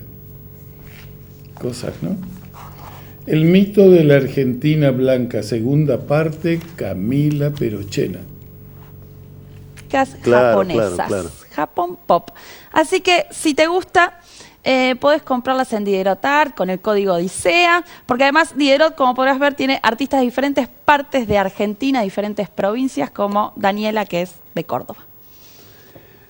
Genial. ¿Se llama Daniela? Ramsfelder. Sí. Diderot Art. Diderot. Nos vamos al mito de la Argentina. Voy a contar algo rapidito. Perdón, sí, adelante. Venezuela acaba de sacar un comunicado, la Secretaría de Relaciones Internacionales de la CGT, pidiendo transparencia al gobierno venezolano y que muestren los datos. Ahí está Gerardo Martínez, que es el encargado de Relaciones Internacionales. O sea que la CGT también inquieta está muy bien. Bueno, vamos al mito de la Argentina blanca, parte 2, porque la columna de la semana pasada generó una avalancha de reacciones. Muy bien. Desde insultos, conspiraciones. Bueno, pero algunas de esas reacciones pedían que pongamos esto en un contexto internacional. Así que me gustaría que comparemos el caso argentino que vimos con Estados Unidos, Brasil y Uruguay, que vos justo habías preguntado por Uruguay la semana pasada. Y vamos a empezar con Estados Unidos porque es el caso que hay un contraste más grande con la Argentina. ¿Por qué hay un contraste más grande con la Argentina y con, diría... Contá primero de qué estamos hablando. Estamos hablando del rol que tuvieron la población afrodescendiente en Argentina, hablamos de eso la semana pasada, el rol que tuvo la esclavitud en Argentina, qué pasó con la libertad de vientres y cómo fue el proceso de integración posterior. Entonces, digo que con Estados Unidos hay una diferencia grande, en primer lugar por el rol que tiene la esclavitud, ¿no? En Estados Unidos lo que tenemos en el sur de Estados Unidos es un sistema esclavista. A partir de 1810, la esclavitud es la base de la economía del boom algodonero norteamericano, por lo cual cuantitativamente el peso de los afrodescendientes es muchísimo mayor. Para el momento de la emancipación, de la abolición de la esclavitud en 1865, teníamos 4 millones de afrodescendientes, ¿no? Entonces, ahí hay una cuestión cuantitativa, pero la principal diferencia es lo que pasa después. ¿Por qué? Bueno, porque la semana pasada vimos cómo en el caso argentino se dio un proceso de integración, de mezcla, en la cual los afrodescendientes lo que buscaban era asimilarse a la identidad blanca argentina, ¿no? La idea de que ser argentino era ser blanco y los afrodescendientes buscaban desmarcarse de la negritud para asimilarse a esa identidad blanca. Bueno, en Estados Unidos se da un proceso contrario. ¿Por qué? Porque lo que va a haber es un proceso de segregación. La idea era evitar cualquier tipo de mezcla. Bien, la mezcla era vista como algo negativo. Ahí tenemos los ejemplos de la segregación en el sur, que se va a extender hasta, 100 años después de la Guerra Civil y la abolición de la esclavitud, seguimos teniendo ese proceso de segregación con negros que tienen que ir a escuelas diferentes, vivir en barrios. Los guetos reglamentados por ejemplo, ahí lo que tenemos es un ciudadano afrodescendiente que tiene que tomar en una fuente especial para ciudadanos de color. En el otro costado tenemos un bar donde tenés una entrada para ciudadanos blancos y una entrada para ciudadanos de color. O sea, no podían entrar ni siquiera por las mismas puertas de bares, ¿no? Entonces lo que tenemos acá es un proceso de segregación, separación total, que inclusive llegaba al punto en que la mezcla, o sea, el casamiento entre ciudadanos afrodescendientes y ciudadanos blancos estaba prohibido en algunos estados. Recién en 1967 la Corte Suprema declaró como inconstitucional el casamiento mixto en algunos estados donde todavía estaba permitido. Entonces, ahí hay una diferencia muy grande con Argentina. Eso no significa que en Argentina no hubiera racismo, ¿no? Sino que el proceso es muy distinto. Uno es segregación y otro integración. ¿Qué pasa con Brasil, ¿no? Que lo tenemos más cerca? Bueno, en Brasil también la cuestión cuantitativa es importante. Digo, el peso, en Brasil también tenemos un sistema esclavista. Digo, ahí la esclavitud era la base de la economía. Llegan 5 millones de esclavos a Brasil. Nosotros vimos la semana pasada que acá al Río de la Plata llegan 200.000 esclavos por tráfico. Entonces, la diferencia cuantitativa es muy, muy significativa y muy importante. Y además, en Brasil la esclavitud se extiende hasta 1888. Nosotros vimos que acá se va a abolir en 1853. Entonces, sigue 35 años después. Entonces, tenemos otro peso cuantitativo y eso hace que las prácticas culturales de la población afrodescendiente en Brasil se mantengan, con una diferencia importante en relación con Estados Unidos. Y es que una vez que se abole la esclavitud, vamos a tener una integración en términos políticos y políticos de la población negra, ¿no? En Estados Unidos, en el sur no votan hasta 1960, acá van a votar desde el momento en que hay voto universal, desde que está abolida la esclavitud, en Brasil también. ¿Qué pasa en Uruguay? Y acá es interesante, porque me preguntabas, me decías, bueno, en Uruguay se ven muchísimo más población afrodescendiente que acá en Argentina. Conserva muchísimo más las tradiciones. Además. Conserva las tradiciones, candombe. El rol del candombe. Entonces, ¿qué pasa en Uruguay? Y acá es interesante, esto lo charlaba con una historiadora, Magdalena Candiot, que se especializa en estos temas, y ella me dijo, bueno, en primer lugar hay una cuestión de distribución en el territorio, porque los esclavos que llegan acá se van a distribuir por todo el territorio. Muchos afrodescendientes se van a ir a provincias del interior, se van a ir a zonas rurales. En Uruguay, en principio, se quedan la mayoría en Montevideo. Entonces tenemos la mayor parte de la población afrodescendiente en Montevideo.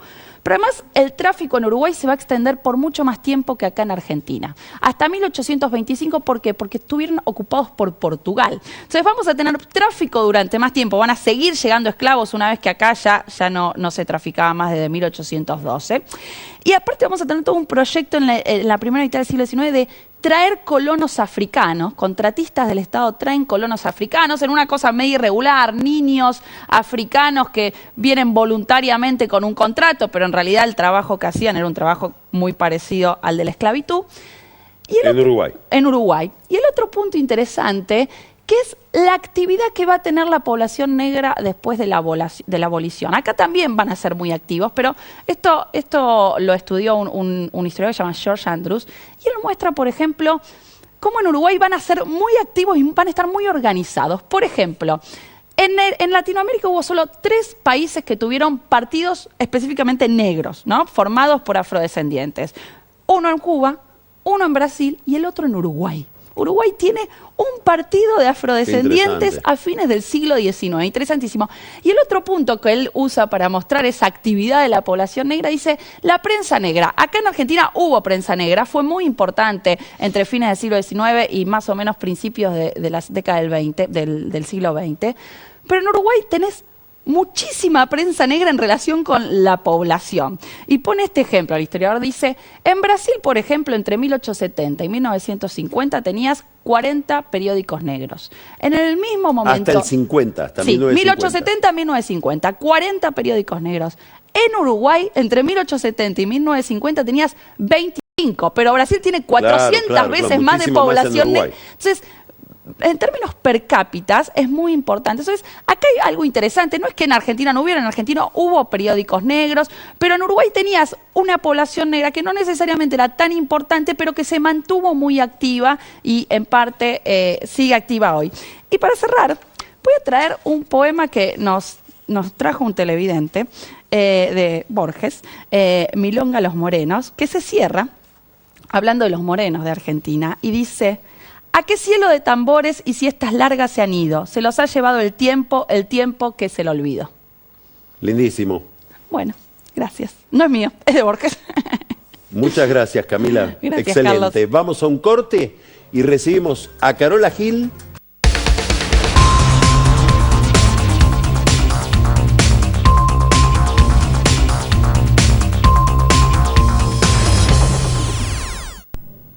Retomamos el tema Venezuela. Lula habló con Biden. Piden que publique las actas electorales. Sí, siéntense a esperar que enseguida, con toda la transparencia que lo caracteriza, Nicolás Maduro les va a dar las actas que respaldan. Vemos la nota. Venezuela, Lula observó que había mantenido un contacto y un seguimiento permanente del proceso electoral a través de su asesor especial Celso Amorim, que fue enviado a Caracas.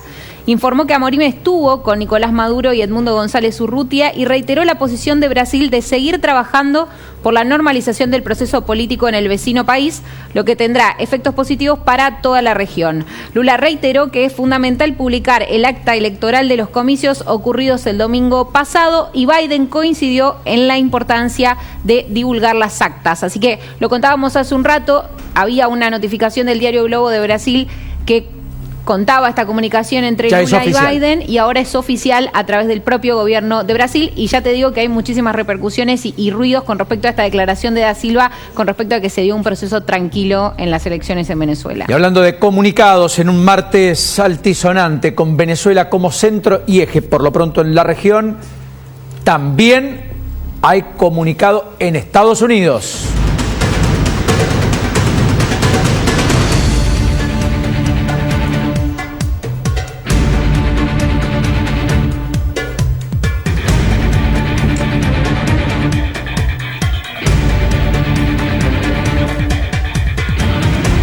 Hay un comunicado de la Casa Blanca a esta hora de la tarde. Acá lo tenemos, Paulino, mirá, dice Estados Unidos siguió de cerca las elecciones presidenciales de Venezuela, que tuvieron lugar el 28 de julio, los anuncios posteriores del Consejo Nacional Electoral de Venezuela. Seguimos pidiendo a las autoridades electorales que publiquen los resultados electorales completos, transparentes y detallados, incluidos los desglosados por los colegios electorales.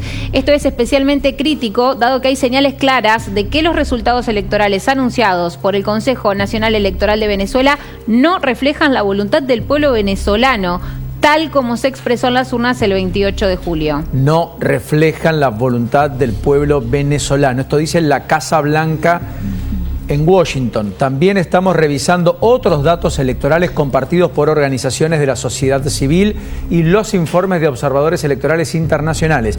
Estados Unidos está del lado de las aspiraciones democráticas del pueblo venezolano, incluido el apoyo a su derecho a expresar sus opiniones libremente y sin represalias. Yo creo que el capítulo final tal vez tenga que ver con esta plausible, posible, probable orden de detención para con los líderes de la oposición. Corina Machado en primer lugar, veremos si Edmundo González también. Efectivamente habla Estados Unidos de señales claras de no respeto a la voluntad popular. Sí, así es. Ratifica lo que habíamos dicho más temprano. Tal cual, es en este comunicado. Así que, bueno, como veníamos diciendo, en los últimos minutos y todos los actores internacionales que se van pronunciando suman presión sobre Venezuela para que muestre algún papel, digamos, o algo que dé solidez a ese resultado que dieron el domingo. Daniel Murolo es periodista, está allí en Caracas. Un abrazo, Daniel. ¿Cómo estás? Bienvenido. Buenas tardes, lamentamos las circunstancias. Buenas tardes, un placer acompañarnos. En principio, estamos hablando de cuántas víctimas fatales y cómo están transcurriendo las cosas a esta hora en Venezuela.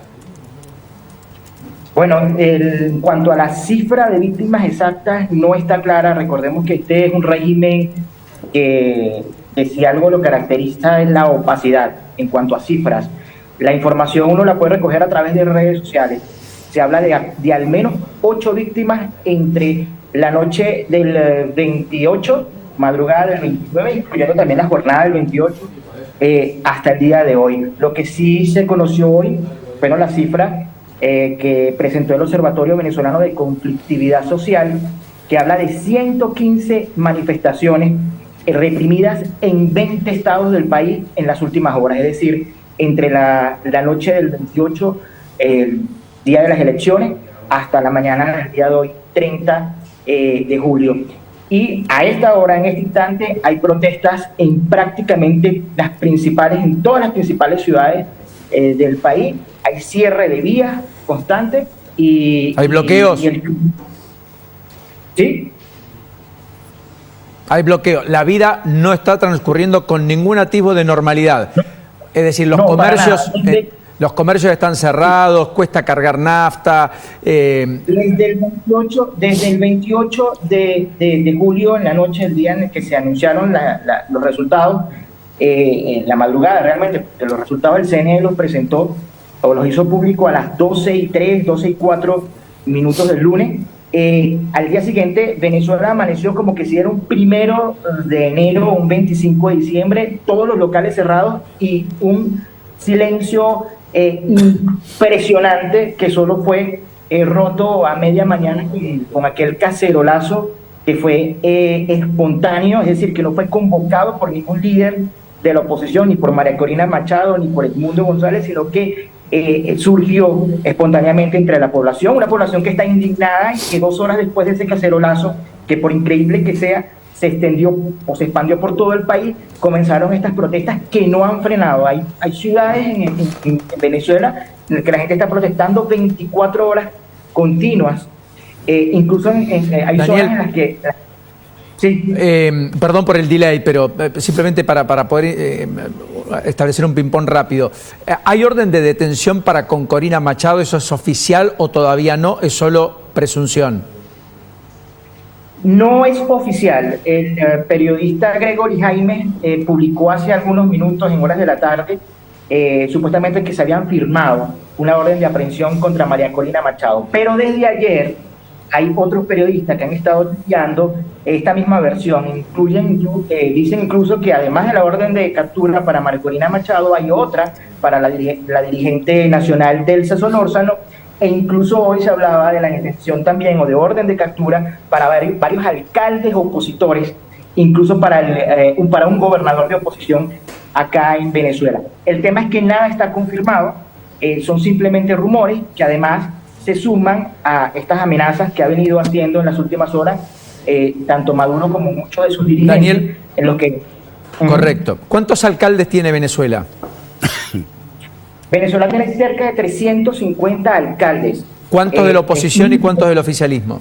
No, el porcentaje de alcaldes de oficialismo es cerca del 90%. Son muy pocos, pero se repite la historia de hace unos 4 o 5 años, cuando explotó también una ola de protestas como esta, que el gobierno aprovechó las protestas en estas alcaldías opositoras para detener a los alcaldes o para abrirle investigaciones acusándolos de ser los responsables de la violencia que se generaba en esos municipios. Entonces ese es el gran miedo de los alcaldes opositores actuales, claro, de que se repita ese patrón y terminen siendo detenidos ellos también. Daniel, ¿apareció alguna acta oficial por parte del gobierno? ¿Hubo una comunicación? ¿O el gobierno entiende de que ya terminó, de que ya dijo lo que tenía que decir y ya se proclamó a Maduro y por lo tanto no hay nada que mostrar? Porque todo lo que le está pidiendo el mundo a esta hora a Nicolás Maduro, propios y extraños, salvo excepciones, es que muestre. Y eso parece que no va a ocurrir y desconocemos si además podría suceder. No, bueno, si escuchamos las declaraciones de los últimos minutos de, por ejemplo, Jorge Rodríguez, que hablaba más temprano de que, bueno, la oposición estaba hablando de unas actas que fácilmente ellos podían haber inventado y que, por supuesto, ellos no le iban a dar importancia a eso. Ellos insisten que tienen las actas, no las han publicado, en la página del CNE no hay hasta esta hora. ¿Y por qué no? ¿Cuál es el argumento? El argumento no, ellos dicen que en las próximas horas lo van a publicar, pero la verdad es que si recordamos que cuando hicieron el referéndum sobre el Esequibo hace unos 3 o 4 meses, jamás publicaron tampoco los resultados en la página del CNE. Es decir, ellos vienen repitiendo el mismo patrón, simplemente salen en televisión en una rueda, en una cadena nacional, anunciando resultados. En el caso del Ejecutivo hablaron de 7, 8 millones de votos de personas que habían participado, y la verdad es que nunca publicaron las actas ni nunca publicaron en detalle. ¿Qué es lo que está pidiendo la población? Esta ola de protestas que ha generado cientos de heridos y fallecidos se va a detener en el momento en el que ellos publiquen las actas. Hoy lo decía María Corina Machado, ellos tienen ya cerca del 75% de las actas en las manos, que el gobierno presente o que el régimen presente sus actas y se comparan con las que tiene María Corina, que en esencia deberían ser las mismas, porque cuando cierra la mesa de votación y se imprimen actas en la máquina, se le entrega uno a cada uno de los testigos, dependiendo de la cantidad de candidatos que haya. Con lo cual, eso no podría ser disímil, debería ser igual. La oposición dice que tiene cargadas esas actas, el oficialismo le dice que pudieron haber sido fraguadas, que las desconoce, que ellos tienen otras actas, que tienen otro resultado, pero que no muestran. Que en algunas horas van a mostrar, y eso viene ocurriendo desde ayer y nunca las mostraron. Daniel, un abrazo. Igual, gracias. Gracias por el contacto. Faltaba más. Gracias por echar un poquito de luz. Qué oscuro todo, por el amor de Dios. Tenebroso. Sí, altamente preocupante, pero además no poder entender ni siquiera el principio de todo lo que está ocurriendo por parte de cualquier observador con sentido común. Acá, a todas luces, falta información, se ha pensado, se ha pergeñado una estructura para intentar conservar el poder aún sin los votos, intentando simular una elección para validar y legitimarse, lo cual a esta altura es un boomerang. Yo creo que cada vez está más aislado, cada vez ha quedado más desnudo y cada vez más en evidencia todas las atrocidades del régimen.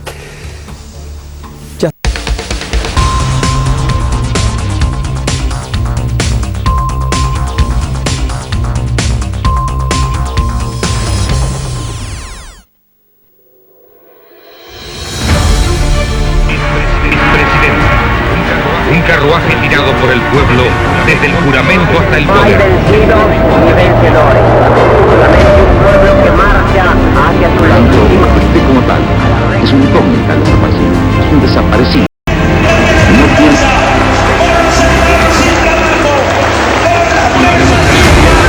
No solo se vota, sino que también se come, se educa. Respondiendo al clamor del pueblo y con el patriótico apoyo de los trabajadores. País afuera. Y $2.000 como prometieron. ¡Loco, devuelvan la guita! ¡Destinos de la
10 de Goya es la televisión abierta, libre y gratuita.